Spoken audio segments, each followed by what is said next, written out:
Tony Villafaña Della. This is better. So I was saying, welcome to this OCLC session. My name is Chris Negrel. I'm Director of Library Solution OCLC in EMEA. I'm a librarian, and I have been in the library industry for 25 years. And today I would like to give you an update on OCLC, WorldCat, the world of WorldCat, and also explaining some of the basics of OCLC, because we do have now, and my colleague here, Rosanna Ramaciotti, is working with the country. We have customers in Romania, so I think it is important that we explain how it works. Before I start, I would also like to thank our colleagues from Information for inviting us to speak, because we are not a content vendor, and we are a bit different in the world of libraries.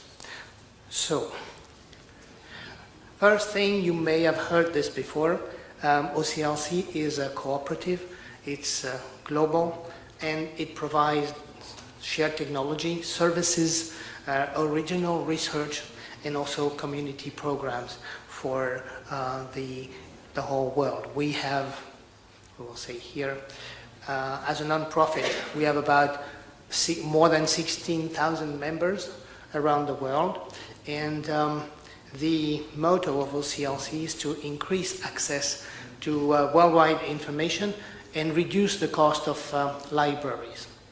Now, the fact that we are a cooperative is something to underline, because we are very different. We're not for sale, and the way we are run is totally different from a traditional company, and that's something that we really like to explain when we come to a country and we explain OCLC. So this is a very brief map of where libraries and the members are in the world. It gives you an idea. Now, since we talk about OCLC and its governance, we said that we are different. So we are different, how is that?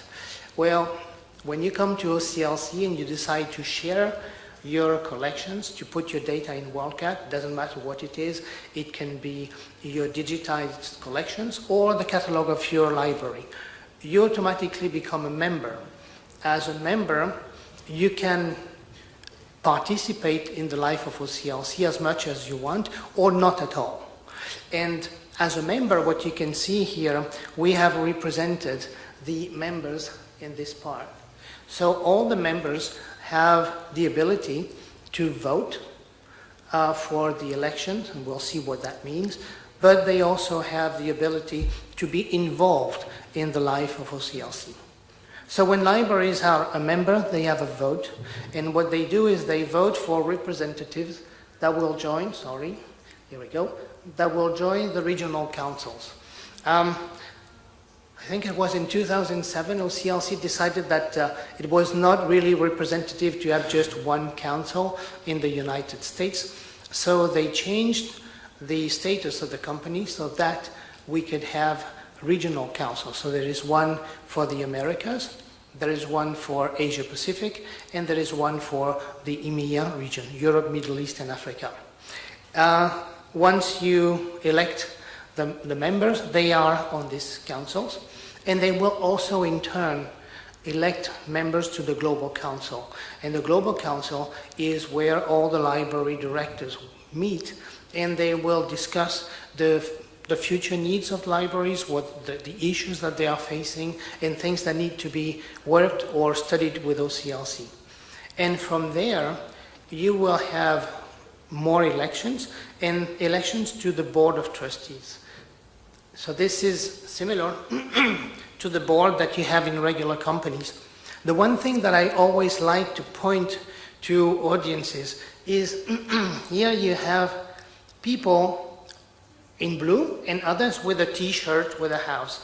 When they have a t-shirt with a house, it means that they are a library director.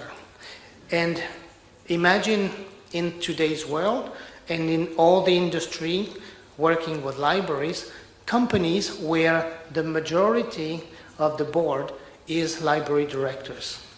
So that's something that is extremely different. That means the decisions about OCLC, what we do, what we don't do, what we decide to develop, where we decide to help libraries and increase research, is decided by a majority of library directors. So I think this is extremely significant in this area. An example of the diversity, this is the members of some of the top members of the Global Council, is the lady here, Anja Smit. She is from the Netherlands. The person in the middle, Mr. Sigordo, is from, let me see, here we go, is from Singapore. And then the third person on your right-hand side is from the United States. So there is a very wide representation. So this is why, and as we have now members in Romania, it is very important that you use your voice and that eventually that you vote. There will be big vote, a lot of elections. There will be a large election next year, and I think 25 positions are to be renewed. So that's why it's important to vote. The regional council, I'm talking about diversity. So here this is the members of the regional council for Europe. And as you can see, we have achieved quite a wide representation. We have the chair, Fiona Parson, from the UK, but we also have someone from France, Lebanon, Denmark, Germany, Azerbaijan, and then we have the Netherlands, Spain, South Africa, the Netherlands again, and also South Africa again. So these members, what do they do? I mean, you could wonder. I mean, they're just, it's not just for the honor of having a title. They meet every year, and the season starts, we'll see, around September. And the meeting, well, this is the picture of the meeting we had in September in Leiden in the Netherlands. They decide what we should do in the coming year, where we should go, where the cooperative should present the cooperative and the various products, and they are then actively also involved in organizing the annual meetings, because when we created the regional councils, it was decided that it was also a good thing to have an annual meeting where the members could come. It's like a conference, you would call it. And well, this is one of the most successful that we had this year, this example. And this took place in Florence, Italy. And this is a picture of some of the participants. And we have reached, I think, over 350 participants, so that's a very great achievement, because this was not seen as a real conference about 5 years ago. This started. And as this is very successful, we're now moving across the region. And so if any one of you is interested in joining the conference, next year will be another interesting city. It will be in Madrid. And the topic will be the selfie generation. And so please, make a note in your calendars, and if you can join, you'll be welcome. I would like to say that in order to attend the conference of OCLC, you do not have to be a customer. The conference itself is free, and you just need to come, make your reservation, and join us. So there is, it's not reserved to customers. Any library can join, and you don't have to be part of OCLC. Maybe one day you will. So another question that comes very often is, say, well, you are a cooperative, but what is the advantage? What does it do for libraries in addition to the regular activity of OCLC? Well, one of the things that we do, we engage in supporting the profession. And what we have here is a picture of what we call the IFLA Fellow. That is, every year OCLC and IFLA will elect or select a group of 5 young librarians that are about to enter the profession. And they are, first of all, spending several weeks at OCLC so they understand the international implications, what it does, and how the cooperative works. But then they are also introduced to major libraries in various countries. They go to the Library of Congress. They meet large libraries and license directors in order to prepare them for an aspect of their profession that they may not have been following classes for. So that's a very important aspect also for CLC, is helping new librarians. And so every year, and the candidates, they can come from Eastern Europe, from Southern Europe, Africa, and they have to write a letter and apply, and then, they will have a few interviews and then will be selected by a committee. So that's one way where we help libraries. Another way is the OCLC research. I don't know if you've ever looked closely at the website, but the research at OCLC is very important.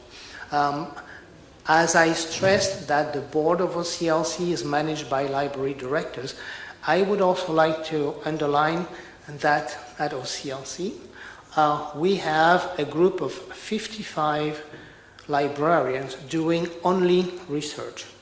They are not into cataloging, they are not into sales, they are not into administration. All they do is research about libraries. And so they work with the community, so they really engage. They also help OCLC to provide more information about the new trends. And they really engage the libraries. I mean, they work with the libraries. And I do not have a slide on this one, but we had a project that took place in Spain, and that was a study where one of the researchers spent 6 months at the University Carlos III and then Oxford University, and the idea was to work with libraries in order to understand how OCLC and libraries can define and study the way to help students access the information. So there was a lot of information, a lot of survey and work done on the ground with the librarians. And following that, there is a kind of a roadshow going through various cities like Salamanca, Sevilla, and then Italy to get libraries together and help them to talk to each other and talk to research to see how the tools that we are using could be changed or could be improved. So that's one aspect of OCLC. And as I always say, same thing, try to find a single company today in the library world that will devote a position to be only research. OCLC has 55 people. The result of their studies can always be used by libraries, by library schools. The reports that they write are available on the web. You can download them. They're for free. You don't even have to be a customer. They can be used in library schools. And you may have seen this one. And there are others that have been very famous, like where do students start, or let's say users start their searches. And we discovered that about only 2% of users will start the search at the library website instead of going to, they go to Google. So those studies are available. You can use them. They're still available on the website. And so the idea of OCLC is really to bring libraries together and to make things, breakthroughs possible, but also cooperate as much as possible. And this is no longer focused in one country. This is now global, and so we have people from Germany, with people from Spain, from Lebanon, working on various aspects of librarianship. Okay, we talked about OCLC, the cooperative business.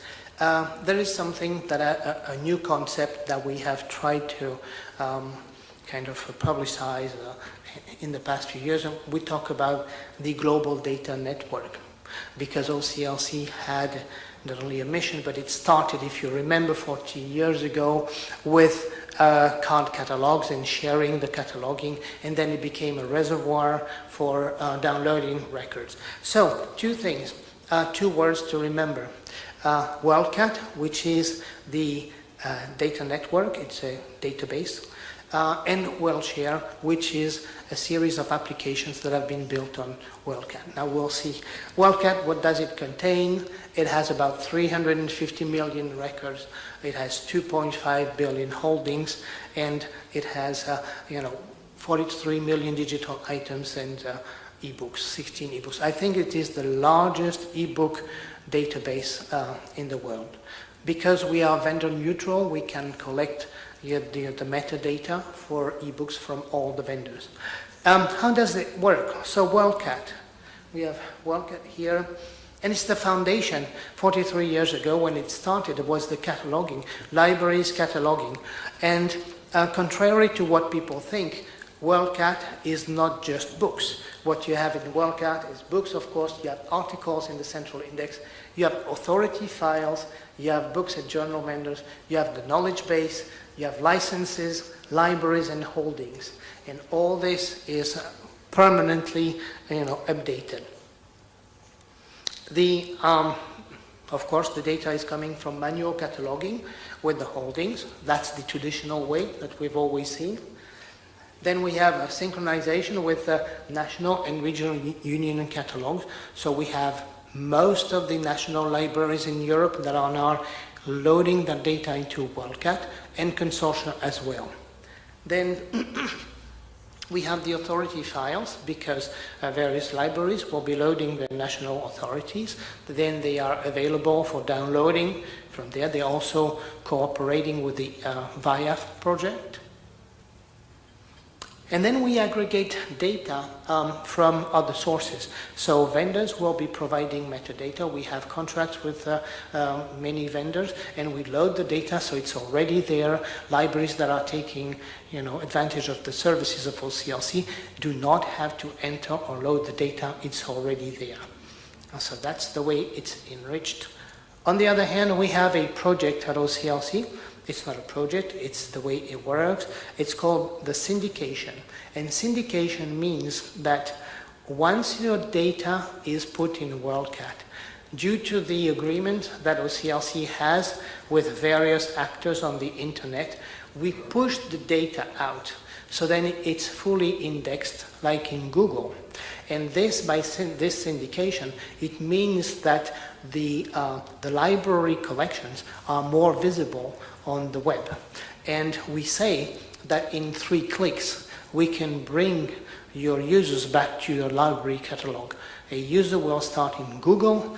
Google has a link that it says, find in a library. When you click on the link, you end up in WorldCat. And then if your data is visible in WorldCat, then you click and you end up in the library catalog. So I'm not going to do a demo of this, but I can assure that it works pretty well. Based on this, mass of data, what OCLC has started a few years ago was to build a way to access this data. So we have built what we call APIs for metadata, for discovery, for knowledge base, for resource sharing, and a few others. And the idea, we said that we had to make this as open as possible, is the APIs that we build them to make them consumable by us, but also by libraries. So customers who participate in the software will have access to those. Once we have built this, then we also created global applications, services that we created and libraries will be using, such as metadata management or discovery, or for ILL, for interlibrary loan. So those are available to all libraries in the world. In addition, we used those APIs and those tools to create our own applications that libraries would like. And this is a request that came from, the board, the people with the T-shirt, the library directors. They asked OCLC to create a library management system. And with those tools that we just mentioned, we created a set of applications that is called WorldShare, which is not here, WorldShare Management Services. That includes acquisitions, circulations, license manager for like an ERM, reporting, and digital collections. So those are available in a single tool called WorldCat. So all this, and I don't want to, I need to speed up because of the time. We have 4 lines of services. We could talk about this, but the major one that we are showing today is the one for the library services. That is a new library system. It works on an iPad, on an iPhone, and you have all the modules that you used to have in a traditional ILS. We just released a new statistics module, which is very, powerful. And I think in less than 2 months, the libraries that are using the system, they produce 25,000 statistics and reports with that system. Once you are using the services of OCLC, I mentioned that you have access to the APIs, and you can use the APIs for integrating the applications with your local applications. So IT people or the library can connect the library system with other services at the library. To give you an idea, we always have the question, but who is using this service? Today, WMS, WorldCat, is used by about I think it's close to 400 libraries now. This is where they are located. You have an idea. We hope to have one in Central Europe soon. And so they are, it's really increasing, and it's really taking advantage of the power of WorldCat and having a single database. Another thing that we are doing for helping libraries in addition to the system, and that's very new, is managing shared print. I don't know if this is an issue in Romania, but this is a big thing in the United States. We see it in France, we see it in Spain, we see it in Germany and in Italy, is the fact that libraries have to change. You see that libraries today are putting the collections. When I started as a young librarian, we had the open collection, open stacks. So we had to open the collection, make it available to the students and the researchers.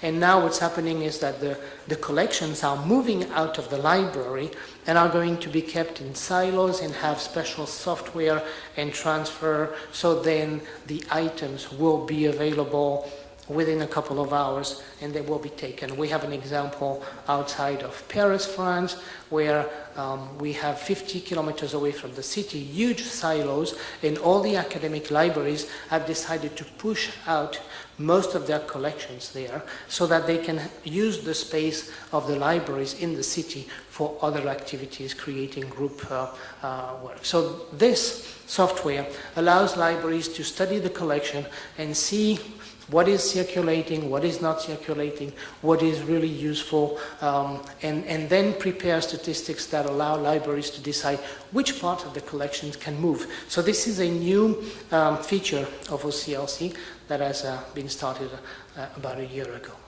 So as we are coming to the end of the time, if you have any question, we can answer. We can answer after. We are out there. You'll find us. And I would like to say merci.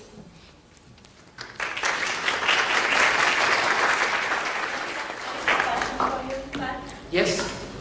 I don't have a question. I want to say some promote about your services. Sunt de la Biblioteca Centrală din Cluj și mâine voiam oricum să vă spun câteva lucruri despre serviciile oferite de OCLC. Vreau să rețineți 4 de care vom beneficia ca bibliotecă și ar fi de dorit să beneficiem în continuare cu mai multe instituții. Am început biblioteca digitală în DSpace și vă spun asta fiindcă am înțeles că și la nivel de ameris vom avea DSpace-ul ca și platformă pentru colectarea depozitului instituțional la nivel național. Deci DSpace-ul a permis o conectare către WorldCat prin protocolul OAI-PMH. Deci în 2-3 zile, după ce se punea înregistrarea în DSpace, deja se vedea în WorldCat. Dacă se ducă la WorldCat, deja imediat se vede în Google Books, ceea ce este mare lucru. Acum am oprit acea conexiune, fiindcă de fapt încărcăm catalogul online. Deci de anul trecut a fost acceptat și de 3-4 ori pe an, așa prevede contractul, vom trimite înregistrările noi către WorldCat. Deci e de reținut, fiindcă într-adevăr vizibilitatea crește foarte mult. De asemenea, Oclc permite, de fapt, vinde un protocol as a proxy, care nu este o sumă foarte mare și care permite să dăm accesul de acasă la cititorii care au permis valide bibliotecă. Deci, pe baza acestui protocol, sau prin portalul ESO care avem noi EDS, sau direct pe fiecare bază de date, cititorii noștri au această posibilitate de acces la bază de date de acasă. Ceea ce este mare lucru, vedeți. Deci dăm o grămadă de bani pentru bazele de date și este păcat să nu fie accesibile. Sigur că acum sunt accesibile prin analist, dar acolo sunt două platforme, EDS-ul și Summon-ul. Da? Deci trebuie să-ți faci două coduri. Mai este problema studenților, care nu chiar se înscriu acolo, fiindcă e foarte greu partea de validare. Ori o bibliotecă poate, pe baza acelei înregistrări a cititorilor în sistemul de bibliotecă, să aibă acces de acasă și ar fi de reținut. De asemenea, dacă avem e-book-uri, colecții de e-book-uri achiziționate și acces permanent, deci OCLC-ul oferă înregistrările bibliografice pentru seturile pe care am avut abonament. Noi am avut la Springer 1400 de registrări în 2008 și ne-au dat aceste registrări, le-am încărcat în catalogul nostru și ele sunt vizibile din catalogul nostru, ceea ce pentru utilizatorii foarte bine. Să le avem deja în catalogul nostru, fiindcă de fapt asta înseamnă acces permanent. Dacă la un moment dat utilizatorul nu va ști să intre prin interfața de Springer, găsește registrarea la noi în catalog, mai mult are din cauza că noi la fișierul de autoritate, pe lângă subiectele română, punem și subiectul în limba engleză, mi-a adus, lângă termenii în engleză, mi-a adus și termenii de subiect în limba română. Ceea ce este mare lucru. Deci, acest serviciu de a primi, de a oferi setul de registrări pentru colecțiile de e-book-uri este extraordinar și va trebui să ne gândim la analiz. Deci, pentru achizițiile de acum și cele viitoare, să avem astfel de seturi de e-book-uri cu acces permanent, pe la care noi să le aducem și în depozitul instituțional, dar le-am putea aduce și în catalogele bibliotecilor. Mulțumim! Vă pot da informații și mâine la sesiunea plenară, unde vom fi moderator, putem să continuăm discuția. I'll also introduce myself at this point. I didn't think there was enough time. I think Olympia illustrates exactly what OCLC is. It's libraries that speak, not us, the librarians. And we'd very much like Olympia on the Global Council, actually. So we have, at the moment, I'm responsible for territory development. I'm based in Italy, and I'm working more closely with some Southern European countries and Eastern Europe, and a couple of countries in the Middle East as well. But primarily my goal is to have more people in WorldCat, more members. So Olympia was the first. She's the innovator in Romania. And Alina and the University of Timișoara will be the second. We're loading their records now. My very first talk with the Romanian Library was with the National Library, and they signed the agreement for WorldCat before Olympia. But then there was a change in the directorship, and at the moment it's on pause. We would very much like the Romanian National Library to be involved in VIAF, which is the authority file project with the research group. So I think there is work to be done when the political situation allows me to go back and reopen discussions. But at the moment, the invitation is, if you want more information on research, I will give you the links. If you want more information on WorldCat, I will give you the information, but you also have Olympia. And to invite you to join us in WorldCat and then beyond. Work with us on research to make Romania more visible in the world of libraries, to make your resources available to other libraries around the world. When we put the Italian resources in WorldCat, that was a year ago, some of the key Italian universities, Princeton and some of the leading American universities said, we want to borrow those. We're prepared to pay for them. So we also have the International Interlibrary Loan Service, which can allow some libraries, I don't know how the administration works in Romania, but some libraries can earn a lot of money by lending books abroad. The University of Barcelona, to give you an example, they've allowed me to say this, They earn 30,000 euros in a year on international interlibrary loan. The Americans are very interested in unique resources of countries like Romania. You would be surprised, and you will see this now when the records are visible. So I think I'd better stop because we've overrun, but we are outside for any information that we can give you.